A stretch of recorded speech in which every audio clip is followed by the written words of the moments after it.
এখন আপনাদের সামনে গুরুত্বপূর্ণ বয়ান ও নসিহত পেশ করবেন আমাদের শায়খ ও মুর্শিদ আল্লামা ফজলুল করিম রাহমাতুল্লাহ আলাইহির সুযোগ্য সাহেব জনাব নায়েব আমিরুল মুজাহিদিন চরমনাই হাসানাবাদ রশিদিয়া কামিল মাদ্রাসার সুনামধন্য অধ্যক্ষ হযরতুল আল্লাম আলহাজ হযরত মাওলানা সৈয়দ মুসাদ্দিক বিল্লাল মাদানী সাহেব দামাত বরকতুল আলিয়া বয়ান পেশ করবেন নায়েব আমিরুল মুজাহিদিন আলহাজ হযরত মাওলানা সৈয়দ মুসাদ্দিক বিল্লাল মাদানী সাহেব দামাত বরকতুল আলিয়া।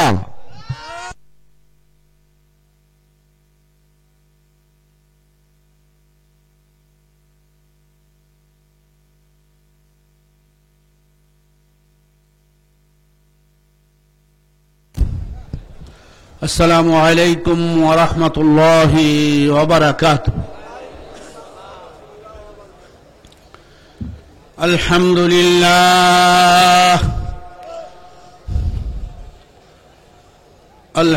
لله نحمده ونستعينه ونستغفره ونعوذ بالله من شرور أنفسنا من يهده الله فلا مضل له ومن يضلله فلا هادي له ونشهد أن لا إله إلا الله وحده لا شريك له سيدنا وحبيبنا ومولانا محمد صلى الله عليه وعلى آله وأصحابه وأزواجه وأتباعه وبارك وسلم. إن الله وملائكته يصلون على النبي يا أيها الذين آمنوا صلوا عليه وسلموا تسليما. اللهم صل على سيدنا ونبينا وشفيعنا وحبيبنا ومولانا محمد صلى الله عليه وعلى آله وأصحابه وبارك وسلم. اللهم صل على سيدنا ونبينا وشفيعنا وحبيبنا ومولانا محمد صلى الله عليه وعلى آله وأصحابه وبارك وسلم. أعوذ بالله من الشيطان الرجيم. بسم الله الرحمن الرحيم. يا أيها الذين آمنوا ادخلوا في السلم كافة ولا تتبعوا خطوات الشيطان إنه لكم عدو مبين. صدق الله العظيم وصدق رسوله النبي الكريم ونحن ذلك من الشاهدين والشاكرين. আল্লাহ পাকের বান্দাগণ ও রাসূলুল্লাহ সাল্লাল্লাহু আলাইহি ওয়াসাল্লামের উম্মতগণ, আল্লাহ পাকের দরবারে লাখো কোটি শুকরিয়া যে মহান রব্বুল আলামিন আজকাল আমাদেরকে এই চরমনাইর বাৎসরিক অঘ্রাণের শেষ দিন আল্লাহ রব্বুল আলামিন হায়াতে বাঁচাইলে এশার নামাজের পরে আমরা বিশ্রাম করব। এশার নামাজের পরে ঘুম থেকে আবার কয়জন উঠতে পারি কি পারি না সেটা তো আমরা জানি না, ঠিক কিনা? মালাকুল মউত যে কোনো মুহূর্তে এসে পড়তে পারে। ফজরের নামাজের পরে তালিম হবে, সবক পরিবর্তন হবে।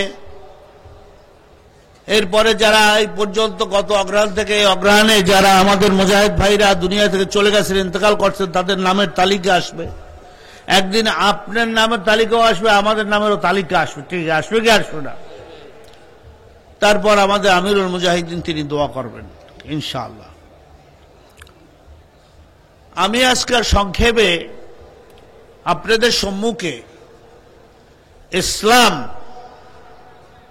যে সত্য ধর্ম, মুহাম্মদ সাল্লাল্লাহু আলাইহি সাল্লাম যে আল্লাহর প্রেরিত রসুল, মেসেঞ্জার, দূত, এটাকে আপনারা সবাই বিশ্বাস করেন? মুহাম্মদ বিন আব্দুল্লাহ তিনি আল্লাহর রসুল কিনা? এই সবাই বলেন রসুল, জোরে বলেন রসুল কিনা। প্রমাণ কি? আপনারা যে বলতেছেন যে রসুল, তার প্রমাণ কি? আমি 4-5টা উদাহরণ আপনাদেরকে দেব। যারা শুয়ে রয়েছেন, আল আমরু বিল খাওয়াতিম, শেষ ভালো যার সব ভালো তার, এখানে কিছু নিয়ে যান, শুয়ে থাকলে কাজ হবে না। মুহাম্মদ সাল্লাল্লাহু আলাইহি সাল্লাম যে আল্লাহর মেসেঞ্জার, রসুল, তার প্রমাণ কি? এই প্রমাণটাই দরবার থেকে নিয়ে যাইতে হবে। 1 নম্বরে মুহাম্মদ সাল্লাল্লাহু আলাইহি সাল্লামের চাচা আবু তালেবের নাম সবাই শুনছেন। তিনি তার ভাতিজা, আদরের ভাতিজা মুহাম্মদ সাল্লাল্লাহু আলাইহি সাল্লামকে নিয়ে শাম দেশে তেজারতে, বাণিজ্যে গেছেন, বাণিজ্যের কাফেলা। আগে আরব দেশে উটের সাথে উট নিয়ে তারা বিভিন্ন দেশে, এক দেশ থেকে আরেক দেশে বাণিজ্যে যাইতো। সে সময় তো প্লেন, শিপ এগুলো ছিল না, ছিল এই উট, ঘোড়া, এই সমস্ত ইয়ে যাইতো। এই রকমের আল্লাহর হাবিব তিনি তার চাচার সাথে, যুবক তখন তিনি, কি শাবাব যুবক, তার সাথে শাম দেশে গেলেন বাণিজ্যে। যাওয়ার পরে শাম দেশে যখন পৌঁছছেন, তার সম্মানে রাস্তার গাছগুলা তাকে ছায়া দেওয়ার জন্য নিচু হয়ে গেছে। এই মুখে সুবহানাল্লাহ না নাকি? না মনে করেন বানাইয়ে ঘটনা কইতে আছে। কিছু নিয়ে যান, শরীয়ত মারেফাত দুটোই নিয়ে যান। গাছ, রাস্তার গাছ তাকে ছায়া দেওয়ার জন্য কি হয়েছে? মিলে গেছে। ওদিকে অন্য হাদিসে আসছে, তিনি যখন শাম দেশে গেছেন, আকাশের মেঘ রৌদ্রের ভিতরে তার ছায়া দেওয়া শুরু করছে। এই কথা শোনেন নাই? এই ঘটনাই শাম দেশে, শাম দেশের ঘটনা। আল্লাহর হাবিব কে ছিলেন, আমি একটু আজকার এই গুরুত্বটা আপনাদের কাছে তুলে ধরতে চাই। আল্লাহ রাব্বুল আলামিন তৌফিক দান করেন। ওখানে আপনার এই শাম দেশে যে কাফেলা গেছে, যাওয়ার পরে ওই এলাকায় খ্রিস্টানদের একজন বড় পাদ্রী ছিল, বুহাইরা নাম। নাম কি? বুহাইরা। বুহাইরা নাম মনে রাখেন। খ্রিস্টান পাদ্রী বুহাইরা, সে সবসময় ধ্যানে মগ্ন থাকত।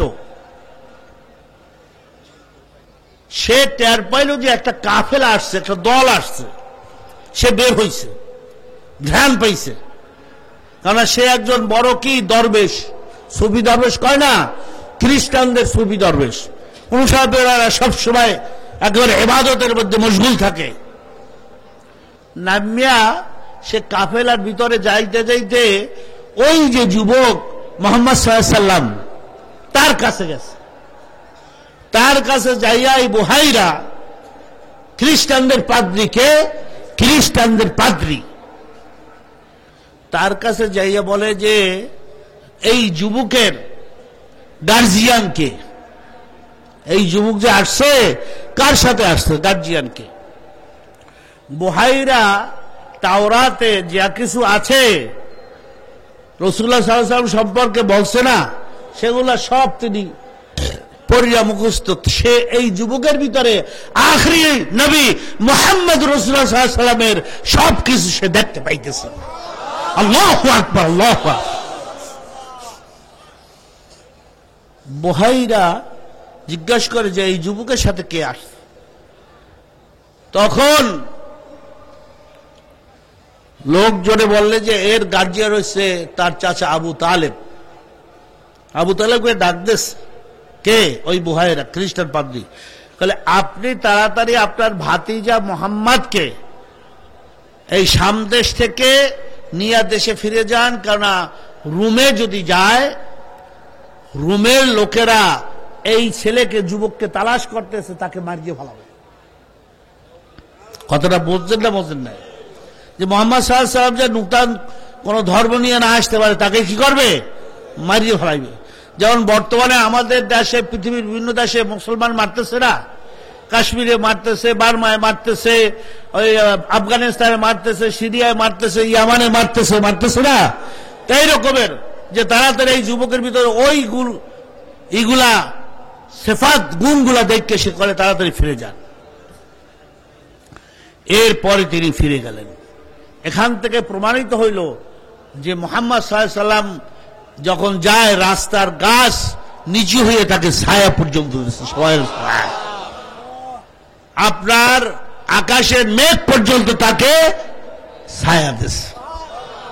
এই সামদাসের ঘটনা, এর দ্বারা প্রমাণ হয় কি হয় না যে মুহাম্মদ সাল্লাল্লাহু আলাইহি ওয়াসাল্লাম নবী রসুল কে হয় কি হয় না? উনি যদি রসুল না হইতেন তাহলে আল্লাহ রাব্বুল আলামিন স্পেশাল তার জন্য এই আয়োজন করবে কেন? ঠিক কিনা? কথা বলেন না কেন? এরপরে আসেন, আমি আবু লাহাবের পুত্র ওতবার একটা ঘটনা আমি আপনাকে বলবো। আবু লাহাবের পুত্র ওতবা রাসূলুল্লাহ সাল্লাল্লাহু আলাইহি সাল্লামের এক কন্যা মেয়ে বিবাহ করছে। কে? ওতবা। বিবাহ করার পরে এই ওতবা রাসূলের উপরে রাগ করে, বিভিন্ন গালাগালি করে, সেই আল্লাহর হাবিবের কন্যাকে সে কি করছে? তালাক দিছে। কে দিছে? ওতবা। কথা বলেন না কেন? কে দিছে? ওতবা। এবং রসুলকে ইয়া বিভিন্ন ধরনের বিদ্রুপ, বিভিন্ন কটাক্ষ কথা বলছে। কে বলছে? এই ওতবা, আবু লাহাবের পোলা। এখন আল্লাহর হাবিবের কানে এই ঘটনা আসার পর আল্লাহ হাবিব বলতেছে, আল্লাহুম্মা সাল্লিত আলাইহি কালবান মিন কিলাবিকা। বুখারীর ইবারত, হাদিসের ইবারত, আল্লাহুম্মা সাল্লিত আলাইহি কালবান মিন কিলাবিকা। হে আল্লাহ, এই উতবাকে আপনি এমন হিংস্র কুত্তা দ্বারা আক্রমণ করে ওকে এই করেন, শায়েস্তা করেন, যেটা চিরতরে সারা বিশ্ববাসী তা মনে রাখে। এমন শাস্তি দেন কি কুত্তা দ্বারা, তাকে পাগল কুত্তা আছে না, এই দ্বারা ওরে শায়েস্তা করেন। কে দোয়া করলো? তা আল্লাহর হাবিব দোয়া করলে সেটা আরো সে পুষবে না? পুষবে না? ও আল্লাহর হাবিবের কন্যাকে, মেয়েকে তালাক দিছে, রসুলকে নিয়ে বিভিন্ন ধরনের উদ্ভাট, বিভিন্ন ধরনের বিদ্রুপ, বিভিন্ন ধরনের মিথ্যা কথা বলছে। কি একদল হিংসুকের দল কথা কয় না? আমার আব্বা ফজলুল করিম সম্পর্কে বহু লোকেরা কইছে না? কি কইছে কি কয় নাই? বিভিন্ন ধরনের কইছে। এইবার ইন্তেকালের পরে ওরা মাফ চায়। তাহলে আমরা বুঝতে পারি না হুজুর এত বড় আল্লাহর ওলি, এত বড় মুজাদ্দেদ, এত বড় ছিলেন, আমরা বুঝতে পারি নাই। আরে দাঁত থাকতে দাঁতের মর্যাদা যে বোঝে না, এটা বেকুব না দান। কি ঠিক কিনা? চরমোনাই সম্পর্কে যারা সমালোচনা করেন আমরা তাদেরকে দাওয়াত দেই যে ভাই দূরে বসে সমালোচনা করেন, আপনি আসেন, দেখেন, আমাদের ভুল ধরাই যান। কি ঠিক কিনা? আপনারা আসেন, দেখেন, আমাদের ভুল ধরাই যান। কই পিছনে বইয়ে খালি গিবাত শেখায়েত না, এটা তো আপনি আমাদের এই খারাপ আমলগুলা নিয়ে আপনার ন্যাক আমল আমাদের আমল নামায় আসতেছে। চরমোনাই সম্পর্কে বলতে হইলে আইসা আমাদের দেখাই যান। এখানে কবর পূজা আছে, কবরে সেজদা আছে, মাজার আছে, এখানে পীরের পায়ে কোনদিন সেজদা দেয়? কদম বসেই তো নাই চরমোনাই। তাহলে শরীয়তের বাইরে চরমোনাই কিছু পাওয়া যায়? তাহলে ওতবারে এখন কি করতে হয়? এখন আল্লাহর হাবিব দোয়া করিয়ে ফেলাইছে যে পাগল কুত্তা দ্বারা ওরা শায়েস্তা করেন। এখন ওই ওতবা আপনার আবু লাহাব সহ তারা তেজারত মানে বাণিজ্যিক কাফেলা, বাণিজ্যিক কাফেলা বোঝেন না? বাণিজ্যিক কাফেলা লইয়ে গেছে এক জায়গায় অনেক দূরে, যাওয়ার পর রাত্র হয়ে গেছে। এখন এই আপনার আবুল আহাবের কানে আইছে যে তার ছেলের উপরে বরদোয়া করছে কে? মুহাম্মদ সাল্লাল্লাহু আলাইহি সাল্লাম, যে কুত্তার মতো ওরে কুত্তায় কামড়াউক বা কুত্তা তার উপরে আক্রমণ করুক। এখন সাথীরা যারা আছে, যখন রাত্র হয়ে গেল, রাত্র হবে ঘুমাইবে না কে? আবুল আহাবের দল সব এক জায়গায় ঘুমাইবে। এখন সবাইকে ডাক দিয়ে বলতেছে, এই শোনো তোমরা, কালে কি? কালে আমার ছেলে উতবা ওরে মুহাম্মদ লানত দিছে, আমি ভয় করতেছি যে ওর হয়তো কিছু হতে পারে, এর জন্য ওরে এমন ভাবে সবাই ঘিরে রাখো যাতে কোনো ক্ষতি কেউ কিছু না করতে পারে। এই জন্য সবাই, আপনারা বিছানাপত্র আনছেন না, এই বিছানাপত্র দ্বারা একবার চারিদিকে মাঝখানে আর একবারে উপরে শোয়াইছে, আর চারিদিকে তার সাথীরা শুইছে। রাত্রে শোয়ার পর ঘটনা কি? একটা বাঘ আইছে জঙ্গল থেকে, কি একটা বাঘ আইছে। বাঘ আইয়া রাত্রে সবাই তো ঘুমায়, কারণ প্রত্যেকের সঙ্গে বাঘ সঙ্গে না, সঙ্গে সঙ্গে দেখে কেউ নিচে পায় না, কেউ ধরে যায় না। এইবার সঙ্গে সঙ্গে ওই যে ওরা একেবারে বুড়া উঁচা করছে, যেখানে রাখছে ওতবারে, ওই সঙ্গে সঙ্গে উপরে গেছে। উপরে যাইয়েই দেখে যে এই তো এই ওতবা। হইয়া পর বাঘ করছে কি, ওরে এমন মটকানো দিচ্ছে, এক মটকালে ওর মাথা টাটা সিজিয়া ওখানেই ওরে শেষ করছে। কে করছে? বাঘে। করার পর উতবা না পাকলাও তো মুসলমান না, তা বাঘ তো মানুষের গোস্ত খায়, রক্ত খায়, ওই উতবার রক্তও খায় নাই, গোস্তও খায় নাই। কে? না পাক। দেখছেন?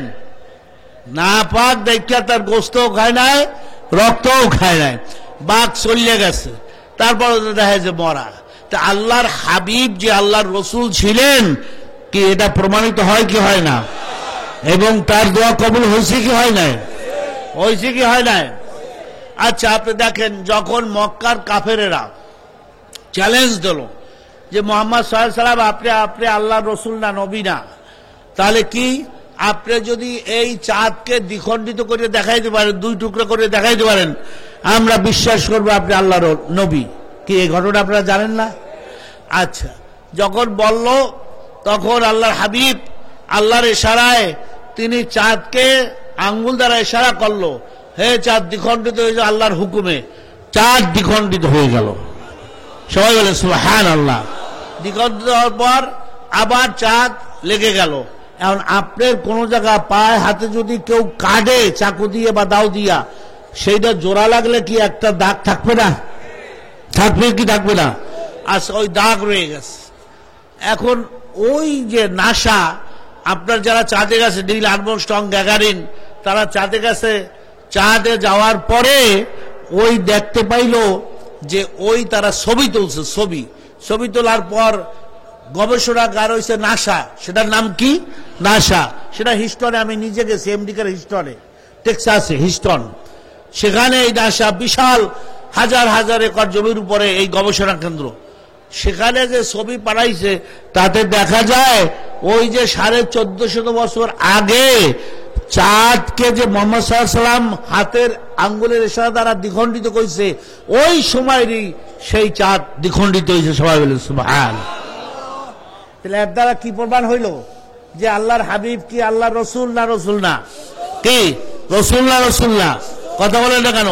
লা ইলাহা ইল্লাল্লাহ মুহাম্মাদুর রাসূলুল্লাহ, আল্লাহ বাদে কেহ মাবুদ নাই, মুহাম্মদ সাল্লাল্লাহু আলাইহি সাল্লাম আল্লাহর কি? রসুল। রসুল বান্দা, তা রসুল মানে কি? মেসেঞ্জার, দূত, ঠিক কিনা? তাহলে এটা প্রমাণ হইল কি হইল না? আমি লাস্টে আপনাদের আর একটা উদাহরণ দেই, কেননা আজকাল যে ঘটনাগুলো হইতেছে, বিশেষ করে এই যে ফ্রান্সে আল্লাহর হাবিবের বিরুদ্ধে যে আপনার বই, ওরা ম্যাগাজিনে ব্যঙ্গচিত্র করছে, তারপর ম্যাক্রো ফ্রান্সের যে রাষ্ট্রদূত আর প্রেসিডেন্ট, সে যে তাকে নিয়ে বিভিন্ন ধরনের ব্যঙ্গচিত্রগুলো করছে, এগুলো আপনারা জানেন না? কি মুসলমান হিসেবে জানেন না জানেন না? তো এইটার একটা আপনাদের কাছে অকথ্য প্রমাণ দেই যে এরা কারা, এদের উত্তরসূরি কারা। এখান থেকে আমি ইসলামের ইতিহাস থেকে একেবারে সে আগের জমানার ইতিহাস থেকে বলতে আসি আপনাদেরকে। ওলীদ ইবনে মুগীরা, ওলীদ ইবনে মুগীরা আল্লাহর হাবিবের সময় বড় একজন ব্যবসায়ী ছিলেন। নাম মনে রাখেন, কি নাম? ওলীদ ইবনে মুগীরা। তো সে বিভিন্ন সময় বিভিন্ন দেশে বিদেশে সে ব্যবসা করত। আমাদের দেশে এরকম বড় বড় ব্যবসায়ী আছে না? ও যখন মক্কা থেকে বাইরে যাইতো, ধরেন 6 মাস বা 1 বছর পর দেশে আইতো, বা 2-3 বছর পর আসতো, অনেক টাকা পয়সা নিয়ে আসতো, মুদ্রা নিয়ে আসতো। আসার পর ওলীদ বিন মুগীরা সে কি করলো, সবাইকে দাওয়াত দিয়েছে। কবিলা যারা বিভিন্ন গোত্র, সবাই গোত্রদের যারা প্রধান, সে একটা অনুষ্ঠান করে, খাওয়া দাওয়ার অনুষ্ঠান, সবাইকে দাওয়াত দিচ্ছে। এখন মুহাম্মদ সাল্লাল্লাহু আলাইহি ওয়াসাল্লাম তো মুসলমানদের কি নেতা না, নূতন ধর্ম নেতা, মুহাম্মদকেও সে দাওয়াত দিচ্ছে। দাওয়াত দেওয়ার পর ওলীদ বিন মুগীরা কি করছে, এখন মুহাম্মদ সাল্লাল্লাহু আলাইহি ওয়াসাল্লাম বলতেছে যে হে ওলীদ বিন মুগীরা, আমি তোমার এই প্রোগ্রাম অনুষ্ঠানে যাইতে পারি যদি তুমি কলেমা পড়ে মুসলমান হও। সবাই বলেন সুবহানাল্লাহ। কি শর্ত? কি তোমার অনুষ্ঠানে যাইতে পারি? যেমন ধরেন আমাদেরকে ডাক দিল, আপনি এক জায়গায় দাওয়াত দিলেন, কিন্তু এই লোক নামাজ পড়ে না, পর্দা করে না, ঘুষ খায়, তাহলে আমরা বলি যে ভাই আপনি যদি নামাজ পড়েন, পর্দা করেন, ঘুষ যদি সাজিয়ে দেন, তাহলে এই শর্তে যাইতে পারি, কি আমরা বলি না? তা ঠিক রাসূলুল্লাহ সাল্লাল্লাহু আলাইহি ওয়াসাল্লাম বললেন যে ওলীদ ইবনে মুগীরা, আমরা তোমার ওখানে যাইতে পারি, কিন্তু তোমাকে মুসলমান হইতে হবে। তাহলে মুসলমান কিভাবে হবে? ঠিক আছে, তুমি কলেমা পড়ো, লা আশহাদু আল্লা ইলাহা ইল্লাল্লাহু ওয়াহদাহু লা শারীকা লাহু ওয়া আশহাদু আন্না মুহাম্মাদান রাসূলুল্লাহ। কি লা ইলাহা ইল্লাল্লাহ মুহাম্মাদুর রাসূলুল্লাহ। কলেমা পড়ছে। কেনা পড়ছে? ওলীদ ইবনে মুগীরা। এখন ওই মজলিসে বিশাল অনুষ্ঠান, কাফেররা আছে না? কি বেশি কাফেররা আছে না? না কথা বলেন না, কাফেররা আছে। এখন কাফেররা কয়, এ ওলীদ বিন মুগীরা, তুমি এত বড় ব্যবসায়ী, এত বড় ধনী, তুমি এই আরবের বিশাল নামধারী, আনতা গানি, আনতা সাহিবুল মাল, আনতা তিজারুল কবির, আপনি বড় তুজ্জারুল কবির, বড় ব্যবসায়ী, আপনি মুহাম্মাদের কাছে কলেমা পড়ে মুসলমান হয়ে গেলেন।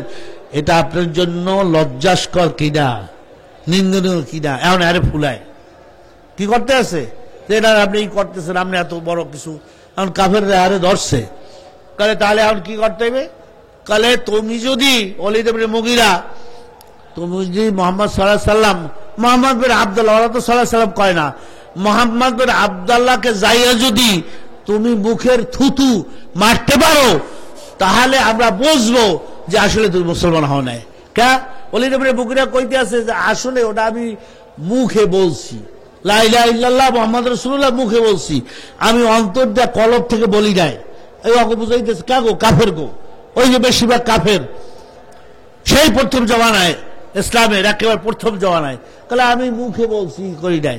তা ঠিক আছে, তুমি মুখে বলছো না অন্তরে বলছো, এইটা বুঝানোর জন্য তুমি একটু আমাকে প্রকাশ্যে দেখাও যে তুমি অন্তরে বলো নাই, মুহাম্মদ সাল্লাল্লাহু আলাইহি ওয়াসাল্লামকে তুমি থুতু মারো। এখন দেখেন ওলীদ ইবনে মুগীরা সে কি করছে, যাইয়া কাফেরদের খুশি করার জন্য রাসূলুল্লাহ সাল্লাল্লাহু আলাইহি ওয়াসাল্লামের গায়ে থুতু মারছে। নাউযুবিল্লাহি মিন যালিক, লানাতুল্লাহি আলাইহি। তার গায়ে কি করছে? থুতু মারছে। এখন থুতু মারলে আমার আল্লাহ রাগ হয়ে গেছে না, যে তার হাবিবের গায়ে থুতু মারছে। আল্লাহ রাগ হয়েছে কি রাগ হয় নাই? এ কথা কয় না মুসলমান, ঘুমাও নাকি? আল্লাহর হাবিবের গায়ে স্যাপ মারছে, আপনি ঘুমাই রয়েছেন গা? এই সর্বনে আইছেন। এত বড় সুন্দর একটা ঘটনা বলতে আছি যে আল্লাহর হাবিবকে আমরা কেন মুহাব্বত করব? তার মাধ্যমে আমরা দ্বীন পাইছি, তার মাধ্যমে আমরা ইসলাম পাইছি। তাকে দেখি নাই, সাহাবাকে দেখি নাই, খোলাফায়ে রাশিদিনকে দেখি নাই, আল্লাহর হাবিবকে দেখি নাই। আমরা তদুপর ইসলামের প্রত্যেকটা কলেমা, নামাজ, হজ, যাকাত স্তম্ভের উপরে, কুটির উপরে আমরা মজবুত ভাবে আঁকড়ে রয়েছি। আল্লাহু আকবার। খুদার নামে মুসলমান আর মুজাহিদ, সাথে সাথে আল্লাহ রাগ হয়ে গেলেন। ও আমার হাবিবের গায়ে কি করছে, থুতু মারছে। ওই সে জানিন। এখন আল্লাহ রসুল কি বলতেছে, আল্লাহ কি বলতেছে, জানিন। জানিম মানে বলছেন জেনা, জেনা জানিম অর্থাৎ ও জারস। কে ঘোষণা করলো? আল্লাহ। ওলিদ ইবনে মুগিরা জারস, ওর বাপের পরিচয় নাই, ঘোষণা হয়ে গেল। এখন বলে কয় কি, এত বড় শিল্পপতি, এত বড় ধনী, এত বড় তেজারাত, তাকে বলতেছে সে জারস। রাসূলুল্লাহ সাল্লাল্লাহু আলাইহি সাল্লামকে কি করছে, স্যাপ মারছে। এখন আরবরা তো যা কয় যে এত বড় কথা যখন কইছে ও জারস, মুহাম্মদ সাল্লাল্লাহু আলাইহি সাল্লাম যখন ডিক্লেয়ার দিয়েছে যে ইবনে জিনা ও জারস, ওর বাপের পরিচয় নাই, এই কথা বলার সাথে সাথে আরবরা তো খুব উৎসুক, ওর মায়ের কাছে গেছে। কার? ওলীদ ইবনে মুগীরা। ওলীদ ইবনে মুগীরার মায়ের কাছে কেনা গেছে, এই আরবরা গেছে, যাই জিগায় যে আপনি একটা সত্য কথা বলবেন, আপনার কাছে আমাদের দাবি যে আপনার যে এই ওলীদ বিন মুগীরা, ও কি ওর বাপের সন্তান না এটা অন্য কিছু সন্তান? আরবরা তো মিথ্যা কথা বলে না।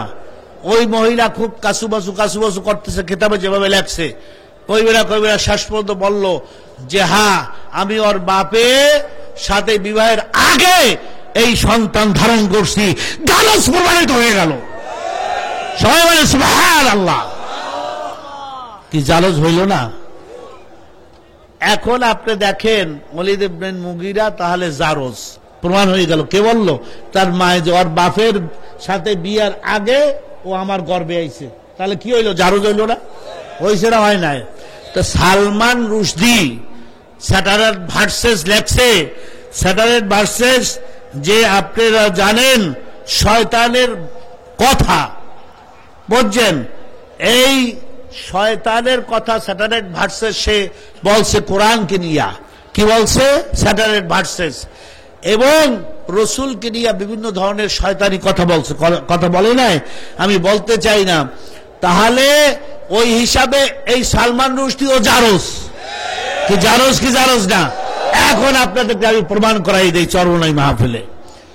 এই সালমান রুশদি সম্পর্কে ওই সে ইন্ডিয়ায় আর ভারতে ওর জন্ম, ভারতের ওর জন্ম। ও গেছে ব্রিটেনে, যাওয়ার পর ওর মাও গেছে।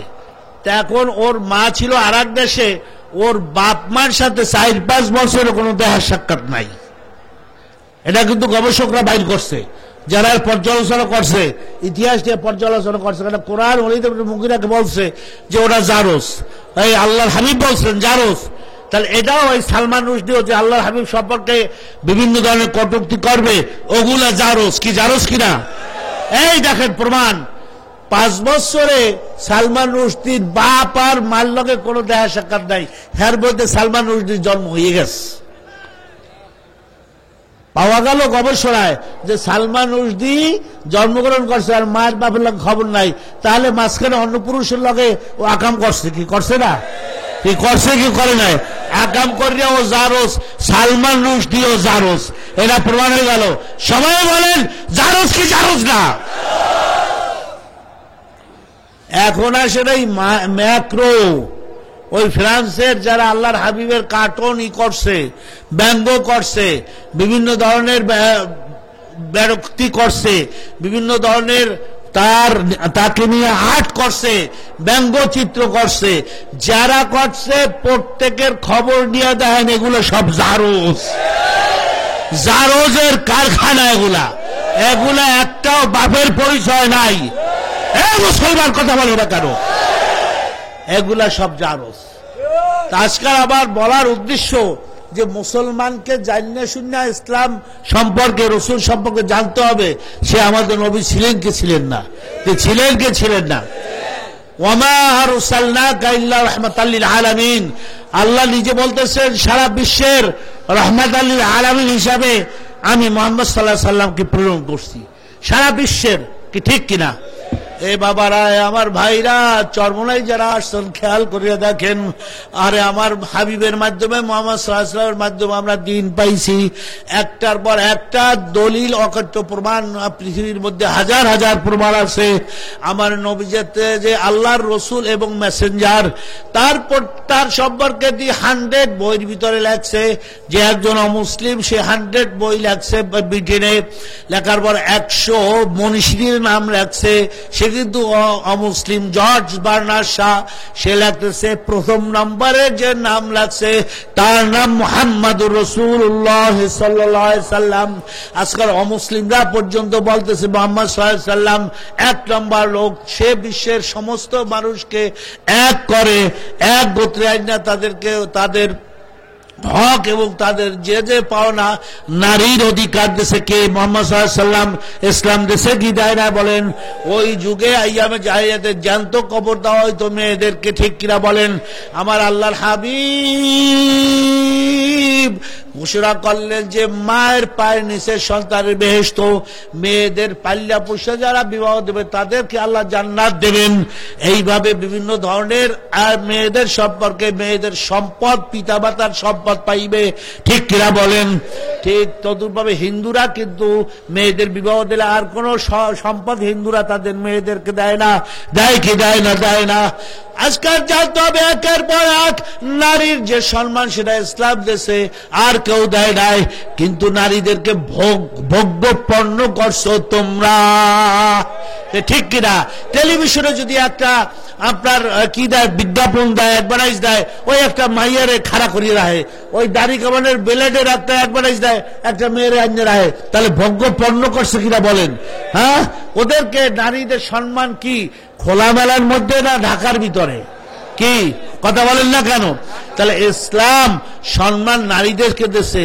আজকাল পুরুষ প্রায় 2 কোটির মতো বেকার, যুবক ছেলেরা প্রায় 1 কোটির উপরে, 100 কোটির উপরে যুবক বিয়ে পাস, এমএ পাস বেকার। তাদের চাকরি না দিয়ে মেয়েদেরকে চাকরি দিতে আছে। কি আপনাদেরকে আমি একটা কথা বলি, একটা মেয়েকে চাকরি দিলে সে কি করে? কসমেটিক, পারফিউম, বিভিন্ন এই যত কিছু আছে সাজগোজের জিনিস কেনে, এবং সে কোনো বেকার ছেলেকে বিবাহ করে না, সে একজন আবার চাকরিজীবীকে বিবাহ করে, ঠিক কিনা? খেয়াল করেন। আর একটা ছেলে যদি বিবাহ, এই চাকরি পায়, চাকরি পাওয়ার পর সে কি করে? বিবাহ করে, তাহলে ওই মেয়ের কর্মসংস্থান হলো না? বিবাহ হইলে তার কি? তার আর কোন চিন্তা আছে? সে স্বামীর ঘরে থাকবে, খাওয়া থাকা খরগোশ সব দায়িত্ব কার? স্বামীর উপরে। তারপরে সমস্ত কিছু একটা সংসার বাঁচে, বাঁচে কি বাঁচে না? আর একটা মেয়ের চাকরি দিলে সংসার বাঁচে? কথা কই না আপনারা? তাহলে এই দেশের যত চলতেছে ষড়যন্ত্র, ইহুদি খ্রিস্টানদের ষড়যন্ত্র, যে আমাদের দেশটাকে ধ্বংস করার ষড়যন্ত্র চলতেছে। আলিয়া মাদ্রাসায় মহিলা দিতে আছে, হিন্দু দিতে আছে, কারণ কি? পুরুষ নাই। কি কথা কান না? পুরুষটাই বেকার, এগুলা দিতে আসো কা? এই সমস্ত শয়তানি এগুলা মাথায় ঢুকছে। আসলে দেশটাকে খারাপের দিকে, চরিত্র ধ্বংস করার দিকে নিয়ে যাইতেছে, ঠিক কিনা বলেন? তো এগুলার প্রতিবাদ করতে হবে না আমাদের প্রত্যেকটার প্রতিবাদ করতে হবে। তো বাবারা, ভাইরা, ভালো মতো খেয়াল করেন, আমরা চরমোনায় আইছি আল্লাহকে পাইতে, আল্লাহ রসুলকে পাইতে। ওয়ালা তামুতুন্না ইল্লা ওয়া আনতুম মুসলিমুন। এ বান্দা তুমি যে হও না কেন, এ বান্দি তুমি যে হও না কেন, আরে কেউ সাবধান, সাবধান, আমার কবরে মুসলমান না হইয়া শুনে। এখন মুসলমানই কি? মুসলমানি বুয়াদ গরদান নেহাদান, এনানে খুদ বাদাশতে খা জাজাদান। এ বাবারা, মুসলমানি কার নাম, কাকে বলে কি জানো? আরে যেমন নাকি আপনার এই সামনে একটা মুসলমানি বুয়াদ গরদান নেহাদান, এনানে খুদ বাদাশতে খা জাজাদান। মুসলমানি এমন ভাবে তোমার নিজেকে সবকিছু কোরআন হাদিস উপরে বিলাইয়ে দাও। আমি কিছু বুঝি না, জানি না, কোরআন হাদিস থেকে নিতে হবে, আল্লাহ এবং আল্লাহ রসুলের রাস্তা থেকে, পথ থেকে নিতে হবে। আমার কোনো জ্ঞান নাই, আমার সব কিছু কোরআন থেকে, হাদিস থেকে নিয়ে আমল করতে হবে। কি বাবা, ঠিক কিনা? রাজি আছেন কিনা বলেন? আহারে আমার পীরে যদি কোরআন হাদিসের বাইরে বলে আমরা আমল করব কিনা, বলে না না না না, ভালো মতো বুঝে নেন। চরবনাই সম্পর্কে অনেকে বলে আমার আব্বা জান ডাইরেক্ট বললে গেছেন, আমি আব্বার জানের কথা শুনাইতেছি, এখানে শুয়ে আছে। এবার আব্বা জান বলছেন আমি সৈয়দ ফজলুল করিম, আমি ফজলুল করিম যদি কোরআন হাদিসের বাইরে শরীয়তের বাইরে যদি কোন কাজ করি, সাথে সাথে তোমরা আমাকে ধরাইয়া দেবা। আমি যদি না ফিরি তাহলে মনে করবা যে আমি গোমরাহ হইয়া গেছি। তোমরা তওবা করে আমার থেকে ফিরিয়া যাওয়া। আমার আব্বাই কথা বলছেন না বলেন না? পুরান মুজাহিদরা আছে নূতন যারা বলছে না বলে নাই? এই রকমের কথা কয়জনে বলে, কয়জনে বলে? ধরেন চরমনায় সেই দরবার যে ডিক্লেয়ার দেয় যে আমি যদি কোরআন হাদিসের বাইরে শরীয়তের বাইরে কিছু করি তাহলে তোমরা ফিরিয়া যাওয়া এবং নেককার হইয়া আল্লাহর ওলি হইয়া কবরে যাইতে হবে। ঠিক কিনা? তো এই দরবার হচ্ছে সেই দরবার, এখানে কোনো ব্যবসার কোনো দরবার না। তো বাবারা ভাইরা, আপনারা আমাদের স্থান কোথায়, কোন দিকে যাইতে এসেছি? জীবনের প্রথম মামলা হয়েছে কবর। কবরে যাইতে হইবে না কি? যাইতে আর কি লইয়ে যাব? কবরে কি লইয়ে যাব একটু খেয়াল করেন। আমার মাওলা বলতে আছে, বন্দা তুই কোন দিকে রওনা হইছ? এ বন্দা আমি তোরে খুব আদর করিয়া বানাইছি। লাকাদ খালাকনাল ইনসানা ফি আহসানি তাকওয়িম। আমি খুব আদর করিয়া, আরে কত সুন্দর করিয়া বানাইলাম। এবার দাবাজি তুই কেন দেখো না তোর চেহারার সাথে পৃথিবীর যে প্রায় 700-750 কোটি মানুষ বসবাস করে, আরে তুই একটু আফ্রিকা মহাদেশের দিকে তাকা, ইউরোপ, অস্ট্রেলিয়া, আমেরিকার দিকে তাকা, দেখ একটা মানুষের চেহারার সাথে আর একটা মানুষের চেহারার মিল আছে কিনা বলেন? মিল আছে। মিল আছে কথা বলেন না কেন? মিল আছে। কে বানাইছে? বাবা খেয়াল করেন। আল্লাহ বলেন, বান্দা তুই কেন খেয়াল করো না তোর যে কণ্ঠস্বর, গলার আওয়াজ, তোর গলার আওয়াজের সাথে আর একজন মানুষের গলার আওয়াজের কোন মিল আছে কিনা বলেন? আহারে তোর আকল বুদ্ধির সাথে আর একজন মানুষের আকল বুদ্ধির কোন মিল আছে কিনা? বান্দা তুই হাতের যে দস্তখত করো বা টিপ দাও আঙ্গুলের, তোর হাতের টিপের সাথে আর এক মানুষের হাতের টিপের কোন মিল আছে কিনা বলেন? কে বানাইছে? কে বানাইছে? একই মায়ের গর্ভে আমরা 10-12 ভাই বোন জন্মগ্রহণ করলাম। এক ভাই বোনের চেহারার সাথে মিল নাই, কথার আওয়াজের সাথে মিল নাই, আরে কোন বুদ্ধির সাথে মিল নাই, কথার সাথে মিল নাই। বাবারা খেয়াল করো,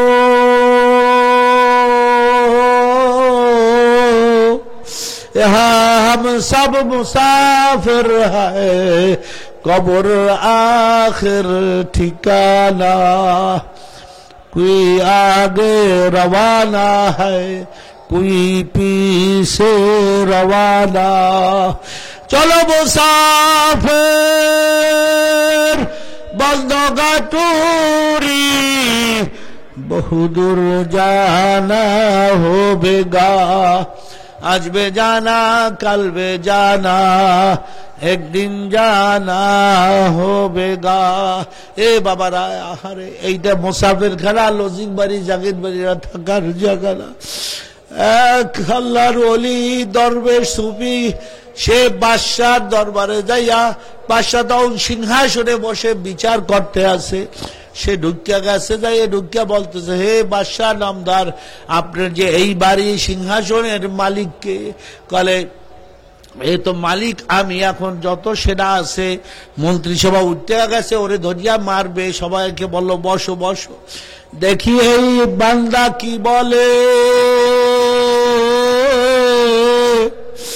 এখন ওই পাগলা আল্লাহর ওলি ছদ্মবেশে বলতে আছে, বাদশাহ নামদার, এই বাড়ির মালিককে, এই সিংহাসনের মালিককে? কাজে আমি।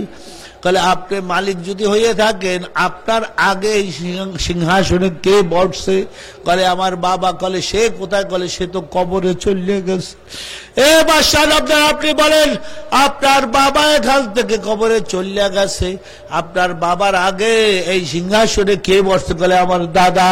কলে আপনার দাদা কই? আমার দাদাও তো কবরে চলে গেছে। বাদশাহ নামদার, আপনি বলেন আপনি বুঝি চিরস্থায়ী চিরজীবন থাকবেন, আপনি বুঝি মারা যাইবেন না? বলে না না, আমিও মারা যাবো, আবার পর আবার ছেলে সিংহাসনে বসবে। তখন বলে বাদশাহ আমি তো পাগল না, আপনার এই বাড়ি সিংহাসনেরা মুসাফির খানা, এটা তো আপনার বাড়ি না।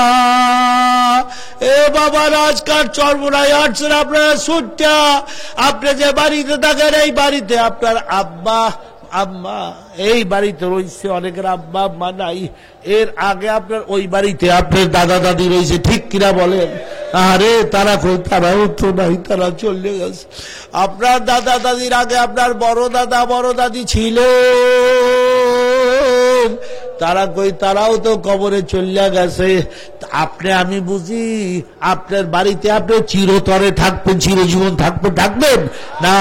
আর আমরাও তো চলিয়া যাব, যাওয়ার আগে কিনিয়া যাইতেছি, একটু চিন্তা করেন, একটু চিন্তা করেন বাবারা। আরে তুহাসিব ক্বাবলা মা ইউহাসিব আমাম আল্লাহ ইয়াউমাল কিয়ামাহ, কিয়ামতের দিন আল্লাহর কাছে হিসাব দেওয়ার আগে নিজে একটু চিন্তা করি, হিসাব নিকাশ দেই। আর 24 ঘন্টায় দিন রাত্রে আমি কি কামাই করলাম, আমি দুনিয়া কদ্দুর কামাই করলাম, আখিরাত কদ্দুর কামাই করলাম। আহারে ইউজিনু ফিল মিজান, একটু দাড়ি পাল্লায় ওজন দিয়া দেখেন, নেকের পাল্লা ভারী না, গুনার পাল্লা ভারী। যখন তোমার কেউ ছিল না তখন ছিলাম আমি, যখন তোমার কেউ ছিল না তখন ছিলাম আমি, এখন তোমার সব হইয়াছে পর হইয়াছি আমি। আবার যখন তোমার কেউ রবে না তখন রব আমি, আমার কাছে আসতে হবে জেনে রাখো তুমি।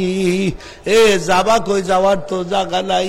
আল্লাহ রাব্বুল আলামিন 100 বছরের জামিনে ছাড়িয়া দিয়েছেন 80 বছর, 60 বছর, 30 বছর, 20 বছর, 10 বছর, 10 ঘন্টা। আহারে 1 ঘন্টা 1 মিনিট ডাইনে সালাম ফিরাইয়া বামে সালাম ফিরাইতে পারবো কিনা তার কোন নিশ্চয়তা নাই, আছে কি নাই? নিঃশ্বাসের নাই বিশ্বাস, যে কোনো মুহূর্তে চলে যাব। এ বাবারা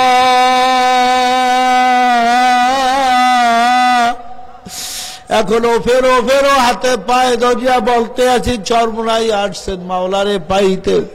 এখানে কোনো দুনিয়ার খোরাক নাই, আল্লাহরে কিভাবে পাইতে হবে, আল্লাহকে পাওয়ার রাস্তা সবাই এইটার উপরে আলোচনা করতেছে।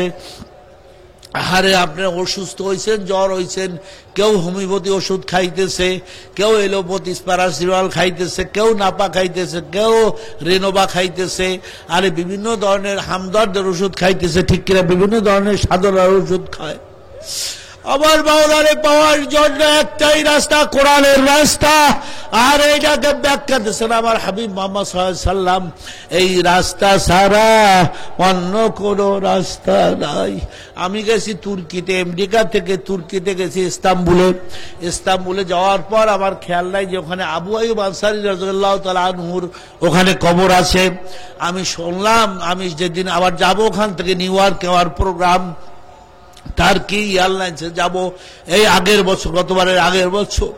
তখন ওখানে যাই শুনি যে ওই যে রাসূলুল্লাহ সাল্লাল্লাহু আলাইহি সাল্লাম মক্কা শরীফ থেকে হিজরত করছেন, হিজরত করিয়া মদিনাতে তার উট কার বাড়িতে প্রথম পা রাখছেন? আবু আইয়ুব আনসারী রাদিয়াল্লাহু তাআলা আনহু। আবু আইয়ুব আনসারী রাদিয়াল্লাহু তাআলা আনহুর বাড়িতে উট প্রথম পা রাখছেন, ওখানে থামছেন। তিনি যত আপ্যায়ন করছেন, আল্লাহর হাবিব তাকে গভর্নর করিয়া ইস্তাম্বুলে তুর্কিতে পাঠাইছেন। আবু আইয়ুব আনসারী রাদিয়াল্লাহু তাআলা আনহু সারা তুর্কিতে ইসলাম প্রচার করছেন, করার পর ওখানেই তিনি ইন্তেকাল করছেন, মারা গেছেন। ওই ইস্তাম্বুলেই তার কবর, আমি সেখানে যাই তার কবর জিয়ারত করে আসছি। এরকমের হাজার হাজার এই সাহাবীদের কবর বিভিন্ন জায়গায় আছে। এ বাবারা বোঝো, সময় কিন্তু না, কি তোরা বিষয় কবু আসিবি সে ধ্বংসিনী যারে। আহারে কত কষ্ট, কত যারে কোনদিন জাতি সাহেবের কামড় দেয় নাই, জাতি সাহেবের বিষের কামড়ের যে কি কষ্ট সে ছাড়া কেউ জানে না। আমার মাওলার নামের ভিতরে জিকিরের ভিতর কি আহারে কি মজা। এই জিকির করিয়ে দেখ, আহারে ফজরের পর মাগরিবের পর জিকির করিয়ে দেখ, মাওলার নামের ভিতরে কত মজা আর মজা।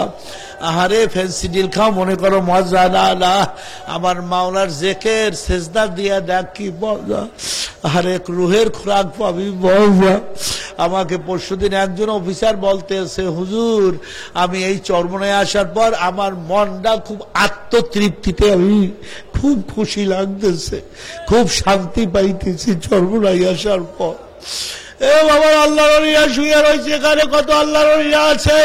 চরমনাই মাহফিল হইতে দেবে না, একদল দাঁড়াইছে, কিন্তু আমার মাওলায় কয় না না না, আমার ওলিদের সম্মানে এখানে মাহফিল কেউ বন্ধ করতে পারবি না। এ তোরা যত চেষ্টা করছো বন্ধ করার কারো শক্তি নাই। বন্ধ করার মালিক কে? আল্লাহ। আরে আবার মাহফিল করানোর মালিক কে? আমার মাওলা। এ বাবারা খেয়াল করে, আমরা তো কবরের প্রতীক কিনিয়া কবরে রওনা করলাম। একটু চিন্তা করেন আমাদের আমল নামা কি। আর খালি হাতে যাইতেই আসছি, একা যাবো, একা সঙ্গে কেহ যাবে না। আসছি একা যাবো, একা সঙ্গে কেহ যাবে না। আমি আমার যতই বলি আমার বলতে কেউ রাবে না। এ বাবারা এখনো ফেরো, এখনো সময় আছে। আরে আমার হাবিব মুহাম্মদ সাল্লাল্লাহু আলাইহি ওয়াসাল্লাম একদিন কি করছেন, মসজিদে নববীতে এই কবরের আযাব সম্পর্কে বয়ান করতে হয়েছেন। এখন কবরে আযাব কিভাবে কি রকমের হবে, এখন বয়ান শুনতে শুনতে উম্মাতুল মুমিনিন আমাদের মা খাদিজাতুল কুবরা তিনি এই কবরে আযাবের বয়ান শুনে বেহুশ হয়ে পড়িয়ে গেছেন বাড়িতে। পড়িয়ে যাওয়ার পর আল্লাহর হাবিব যখন মসজিদে নববী থেকে নামাজ পড়িয়া বাড়িতে আইছে, দেখতে আছে তার সহধর্মিনী খাদিজাতুল কুবরা রাদিয়াল্লাহু তাআলা আনহা উম্মাতুল মুমিনিন তিনি বেহুশ হয়ে পড়িয়া আছেন। এখন তিনি তার কন্যা, আদরের কন্যা মা ফাতেমাকে জিজ্ঞাসা করেন, হে আমার কলজার টুকরা ফাতেমা, তুমি বলো তোমার আম্মাজান কেন বেহুশ হয়ে পড়িয়া আছে, ঘটনা কি? আব্বাজান আপনি যে এমন কবরের আযাব সম্পর্কে যে বয়ান করছেন আজকার, এই বয়ান শুনা আমার মা জননী বেহুশ হইয়া পড়িয়া রইছে। এখন আল্লাহর হাবিব তার কানের কাছে গেছে, যাইয়া বলতে আছে আস্তে আস্তে, হে আমার প্রিয়তমা স্ত্রী খাদিজা, আরে আপনার কি হয়েছে, আপনি ওঠেন ওঠেন। তখন তার একটু হুশ হইছে, শুয়ে রইছে। এখন হুশ হওয়ার পর কইতে আছে,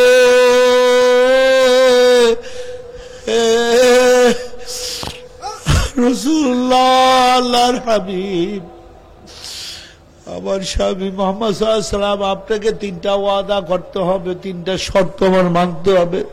তাহলে কি? তাহলে আমি উঠবো না, এলে উঠবো না, আমি শুয়ে থাকবো। কারণ কি হয়েছে?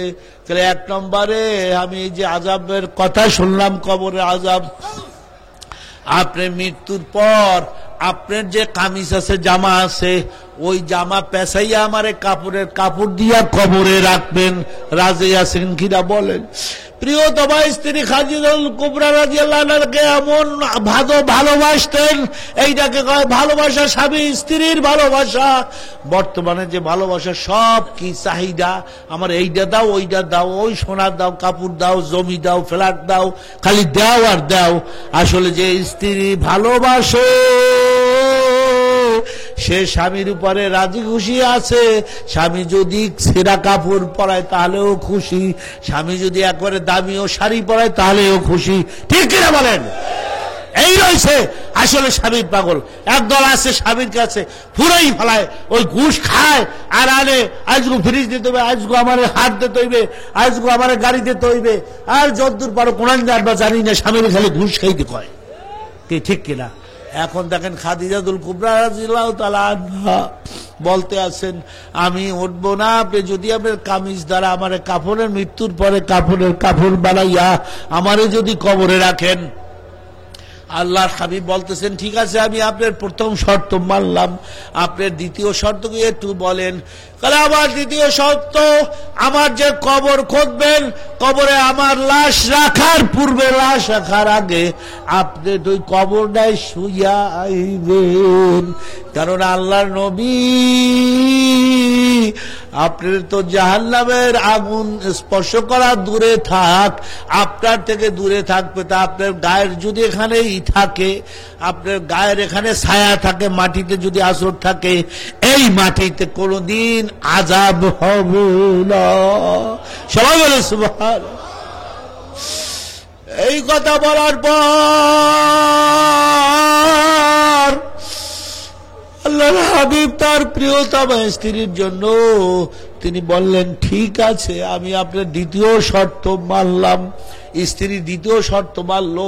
এখন আল্লাহর হাবিবকে বলতেছেন, উম্মাতুল মুমিনিন, আমাদের মা খাদিজাতুল কুবরা বলতে আছেন, হে আমার স্বামী, আপনি আর একটা শর্ত আছে, যখন আমাকে কবরে রাখবেন, রাখার পর মাটি টাটি দিয়া সবাই চলিয়া যাইবে, আপনি চলিয়া যাইতে পারবেন না। তাহলে আমার কি করতে হইবে? ওই মুনকির নাকির ফেরেশতা আইয়া তিনটা সুয়াল করবে, প্রশ্ন করবে, মান রব্বুকা, মান নাবিয়ুকা, মান দীনুকা, এই তিনটা প্রশ্ন করবে। আপনি এখানে বসে রাখবেন, যখন প্রশ্নগুলো করবে আমি তো হতভম্ব হয়ে যাব, আমি পারবো না। এই কঠিন ভয়ানক অবস্থা, আরে চারিদিকে মাটির চাপ, ডাইনের মাটি ভাবে এমন ভাবে চাপ দেবে, আরে ডাইনের হাড় গুলা করকার করিয়া বাবে চলিয়া যাইবে, বামের মাটি, কবরের মাটি এমন ভাবে চাপ মারবে,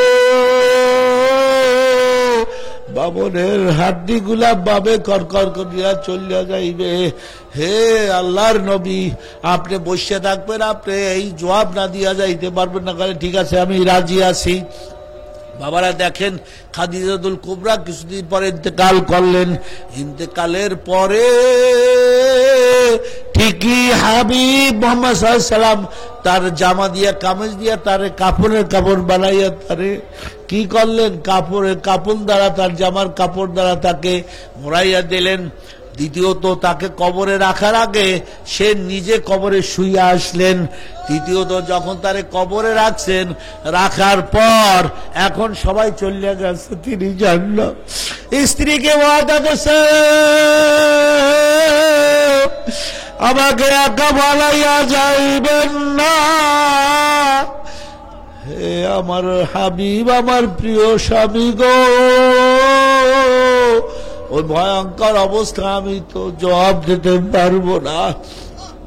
এখন আপনার জিবরাইল আলাইহিস সালাম আইসা গেছে, আইসা বলতেছে, ইয়া রাসূলুল্লাহ, আপনি বসে আছেন কেন? বলে, আমি তো আমার স্ত্রী, আমার প্রিয়তমা স্ত্রী খাদিজাতুল কুবরার সাথে ওয়াদা করছি, আমি তিনটা উত্তর দিয়ে যাব। এখন মুনকির নাকির আসলে আমি প্রশ্নের উত্তর দিয়ে যাব। ইয়া হাবিবি, ইয়া খলিল, হে আল্লাহর রাসূল, আপনি আর এখানে বসে থাকার দরকার নাই। আপনার পক্ষ থেকে মুনকির নাকিরের উত্তর সংগ্রহপুর আরবি দিয়ে গেছে, আপনি চলে যান। আল্লাহু আকবার, আল্লাহু আকবার, আল্লাহু আকবার, আল্লাহ।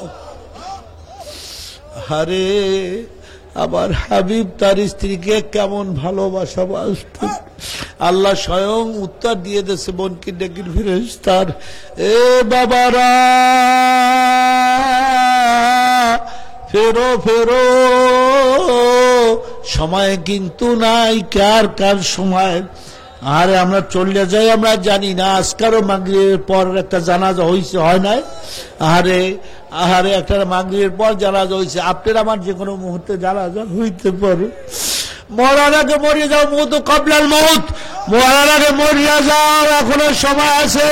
সব বাদ দাও, দুনিয়া তোমার পিছনে ঘুরবে, দুনিয়ার পিছনে ঘোরা দরকার নাই। আমার মাওলা যদি রাজি খুশি থাকে লা তাহজান ইন্নাল্লাহা মা'ানা, আমার আল্লাহ আমাদের সাথে আছে। ওয়ালা তাকনাতু মির রাহমাতিল্লাহ, আল্লাহ বলতে আছে রে বান্দা তুই যত গুনাহ কর না কেন, তুই মহা গুনাহ করছো, তুই নৈরাশ হইস না আমার রহমত থেকে, আমার রহমত তোর উপর আছে, আল্লাহর রহমত আমাদের উপরে আছে। লা তাকনাতু মির রাহমাতিল্লাহ, আল্লাহর রহমত থেকে কেউ নৈরাশ হইয়েন না। আর যত বড় গুনাহ করেন না কেন, গোপন গুনাহ গোপন ভাবে আল্লাহর কাছে মাপ চান, আল্লাহর কাছে মাপ চান, আর কান্দেন, আর চোখের পানি ফালান। আল্লাহ রাব্বুল আলামিন এই ওলি আল্লাহরা শুয়ে আছে এখানে সর্বরাগুলির দরবারে। আমাদের ভিতরে কত ওলি আল্লাহ আছে আমরা তো চিনিও না, জানিও না, ধরা দেয় না। এই উসিলায় মাফ করে দেবেন, আল্লাহ কবুল করে দেবেন। কান্দেন আর মাফ চান, কান্দেন আর মাফ চান, আল্লাহর রহমত আমাদের সাথে আছে। ওয়ালা তাকনাতু মির রাহমাতিল্লাহ, ওয়া রহমত থেকে তোরা নৈরাশ হইস না। এ বাবারা কান্দো, ইবুকু ইবুকু ইবুকু। আরে কান্না না আসলে কান্নার ভান কল ভালো ইয়াতাবাকু, কান্দো আর মাপ চাও, কান্দো আর মাপ চাও। আল্লাহর কাছে গুনার কথা মনে করিয়া সব গুনাহ আল্লাহর কাছে হাজির করিয়া মাপ চান। আল্লাহুম্মা আমিন, আল্লাহুম্মা আমিন, আল্লাহুম্মা আমিন। এ ঘরের মেয়ে লোকেরা আল্লাহ রাব্বুল আলামিনের দরবারে, পর্দার মা ও বোনেরা আল্লাহ রাব্বুল আলামিনের দরবারে দুই হাত তুলিয়া চোখে দুই ফোঁটা পানি ফেলাইয়া কান্দেন। আমার বাবারা, যুবক ভাইরা যারা আসছে, এ চোখের পানি ফেলাও, কান্দো, চোখের পানি ফেলাও, কান্দো কান্দো কান্দো কান্দো, ইবুকু ইবুকু ইবুকু ফাইল্লা ফাতাবাকু, কান্দো কান্দো কান্দো। এই চরমনের জমিনে বসে কান্দো, আল্লাহ সব মাফ করিয়া দেবে। মাফ করাইয়া যাও, মাফ করে দেন গো মাওলা, মাফ করে দেন। আপনি যদি মাফ না করেন মন্দার উপায় নাই। দিন গেল খাইতে পিতে, রাত্র গেল ঘুমে রে, কবরের কামাই তো কিছুই করতে পারলাম না। আর ওই অন্ধকার কবরে কিভাবে একা থাকবো রে? ডাইনে মাটি, বামে মাটি, মাটির হবে বিছানা, উপরে মাটির সামিয়ালা। ও বাবু দূরে, ওই অন্ধকার কবরে কিভাবে থাকবো? আমার দাদা যান ওই কুতুবখানার জাম গাছের নিচে থাকিয়া খালি গায়ে কবরের দিকে তাকাইয়ে তাকাইয়ে চাইয়ে কাঁদতেন। আমার আব্বাজান ডায়াবেটিসের ওষুধ খাওয়াইতেন আর ইঞ্জেকশন দিতেন। বলতে বাবাজান আপনি কি হয়েছে, আপনি কেন কাঁদতে আসেন? আমি এসে অন্ধকার কবরে কিভাবে একা একা থাকবো? আরে আমি তো জানি না। আজকাল তার কবর অটোমেটিক উঁচা হইতে আছে, অথচ বৃষ্টির মধ্যে তার কবর দেওয়া হয়েছিল, আমরা জানি না, আল্লাহ জানে। ও মাহমুদ গো, আহারে আপনার ওলিরা, তাদের উসিলায় আপনি আমাদেরকে মাফ করে দেন। আল্লাহর হাবিবের উসিলায় আপনি মাফ করে দেন। আপনি নেককার বান্দা বান্দির উসিলায় আপনি আমাদের মাফ করে দেন। ও মাহমুদ রে, আমরা যারা আজকাল এই মাহফিলে আসছি মাহমুদ গো, আরে অনেকের আমাদের আব্বা আম্মা, দাদা দাদি, নানা নানি, ভাই বেরাদার, স্ত্রী পুত্র অন্ধকার কবরে শুয়ে আছে রে। আমরা জানি না কি অবস্থা আছে, আমরা জানি না। এ আল্লাহ, আপনি তাদের মাফ করে দিয়ে তার কবরকে বেহেশতের বাগিচা বানাই দেন।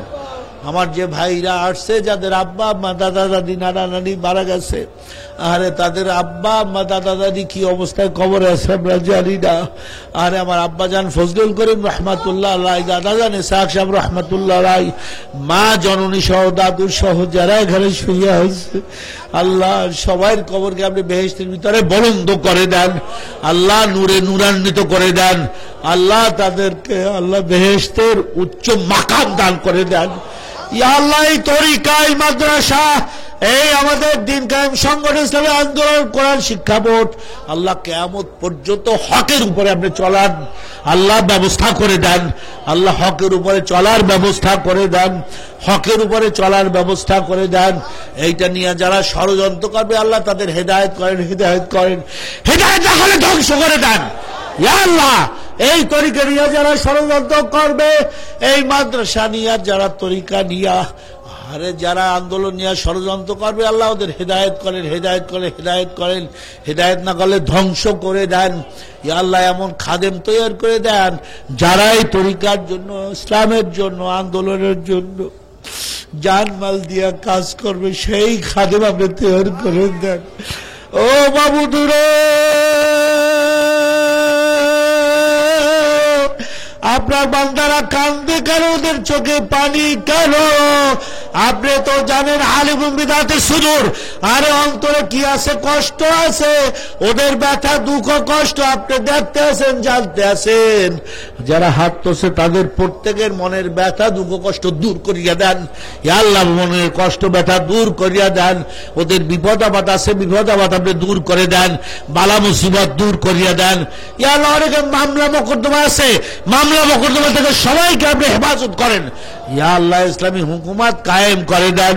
ইয়া আল্লাহ, যারা ইসলামকে নিয়ে ষড়যন্ত্র করে আল্লাহ তাদের হেদায়েত করেন, হেদায়েত করেন, হেদায়েত না করলে ওগুলাকে ধ্বংস করে দেন। যারা মুসলমান নামী মুনাফিক, নাস্তিক, মুরতাদ, আল্লাহ তাদের থেকে আমাদের ইসলামকে হেফাজত করেন। যারা ভণ্ড ইসলামকে ব্যবহার করে আল্লাহ, আহারে তাদের ক্ষমতায় যাওয়ার ক্ষমতার সিঁড়ি হিসাবে আল্লাহ তাদের থেকেও আপনি ইসলামকে হেফাজত করেন। ও বাবুদুরে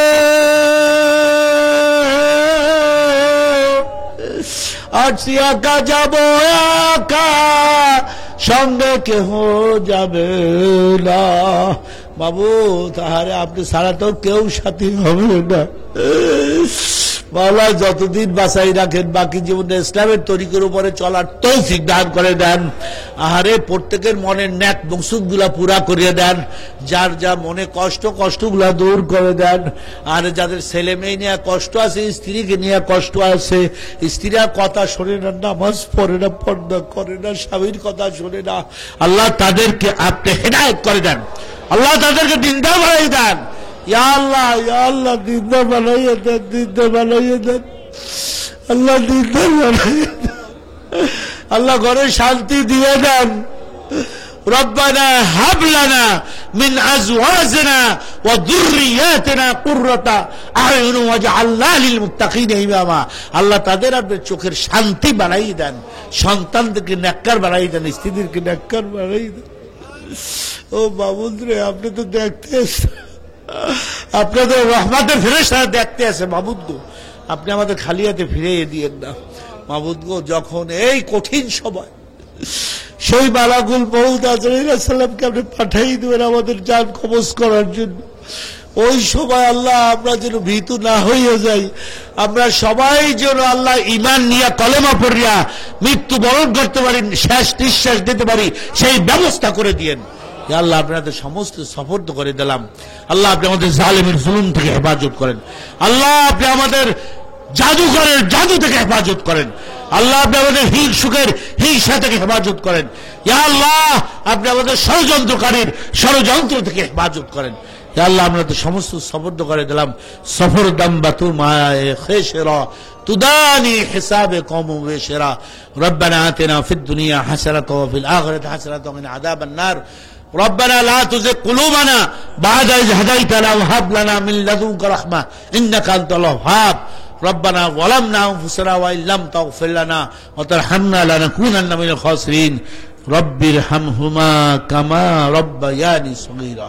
সবাই একটু পিতামাতার জন্য দোয়া করি, আমার সাথে বলেন রব্ব ইরহামহুমা কামা রব্বায়ানি সগীরা।